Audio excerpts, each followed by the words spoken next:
ஒரு ஃபார்மர் ஒரு லைன் கப்பை எடுத்துட்டு ஷீப் கூட லாக் பண்றார். முதல்ல அது பயங்கர கன்ஃபியூஸ்ட், சுத்தி இருக்கவங்க யாருன்னே புரியல. ஒரு நாள் அது பா உயர்த்தது, அடுத்த நிமிஷம் எல்லா ஷீப்பும் சேர்ந்து அதை தள்ளுது. நெக்ஸ்ட் டே அது ரோர் பண்ணி ஜம்ப் பண்ண ட்ரை பண்ணுது. அடுத்த செகண்ட் ஃபார்மர் அடிக்கிறார், ரூல்ஸை பிரேக் பண்ணாதன்னு கத்துறார். நாள் கிடக்குது, மாதம் கிடக்குது, ஏன் வருஷங்கள் ஓடி போச்சு. அந்த லைன் இப்ப ஸ்லோவா ரோர் பண்றதே மறந்துருச்சு. அதோட ஸ்ட்ரென்த், ஐடென்டிட்டி எல்லாமே மறந்துருச்சு. ஒரு நாள் அதுக்கு முன்னாடி ஒரு காட்டு நாய் வருது. இது எழுந்து நின்று ஒரே ஒரு ரோர் பண்ணாலே போதும் இல்லையா? பட் அது உட்காந்துட்டு நடுங்கிட்டு இருக்கு. கிங் ஆஃப் ஜங்கிள் இப்ப ஷீப்பா மாறிடுச்சு.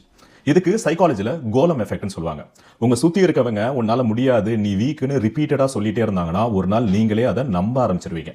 உங்ககிட்ட திறமை இல்லாமலாம் இல்ல, உங்களை அப்படி நம்ப வச்சிருக்காங்க. உங்களை டிஸ்கரேஜ் பண்ற அந்த நாய்ஸ் ரியாலிட்டி கிடையாது. ஸ்டார்ட் ஸ்மால், ஒரே ஒரு roar, even if it's week, பரவாயில்ல, டெய்லி க்ரோ பண்ணிக்கலாம். கரெக்ட் பீப்புளை சூஸ் பண்ணுங்க. உங்களை யார் பில் பண்ணுவாங்களோ அவங்களோட ஜாயின் பண்ணுங்க. ஒரு நாள் இந்த வேர்ல்ட் உங்க ரோர் கேட்டு சைலண்ட் ஆகும். பிரேக் த கோலம் எஃபெக்ட், அன்லீஷ் யுவர் செல்ஃப்.